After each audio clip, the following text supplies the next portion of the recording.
दोस्तों, अगर आप जयपुर के नामचीन रेस्टोरेंट 1932 ट्रेवी में जा रहे हैं तो सावधान हो जाइए, क्योंकि आपको भी सर्विस चार्ज के नाम पर इस रेस्टोरेंट में लूटा जा सकता है।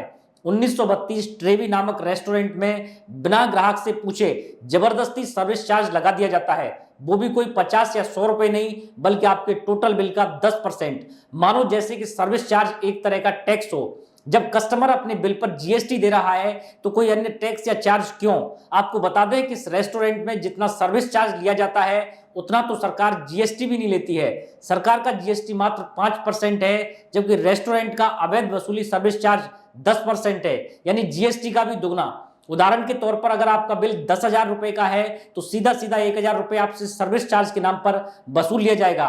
और सबसे महत्वपूर्ण बात तो यह है कि सीसीपीए गाइडलाइंस 2022 के अनुसार सर्विस चार्ज फोर्स करके बिल में नहीं जोड़ा जा सकता और ग्राहक से बिलिंग से पहले लिखित सहमति लिए बिना यह नहीं वसूला जा सकता। गाइडलाइंस के मुताबिक सर्विस चार्ज ऑप्शनल है, यानी ग्राहक का मन करे तो दे वरना नहीं दे। साफ शब्दों में कहें तो सर्विस चार्ज एक तरह की टिप है जो पूरी तरह ग्राहक की इच्छा पर निर्भर करता है कि देना है या नहीं। लेकिन 1932 ट्रेवी रेस्टोरेंट में जबरदस्ती ग्राहकों से सर्विस चार्ज वसूला जा रहा है। यह मामला सिर्फ 1932 ट्रेवी तक सीमित नहीं है, बल्कि उन तमाम रेस्टोरेंट्स के लिए एक मिसाल है जो ग्राहकों की अनभिज्ञता का फायदा उठाकर अवैध वसूली करते हैं। उपभोक्ताओं को चाहिए कि वे जागरूक रहें, बिल ध्यान से देखें और अगर कहीं सर्विस चार्ज जबरदस्ती वसूला जाए तो इसकी शिकायत सीसीपीए या उपभोक्ता फोरम में करें।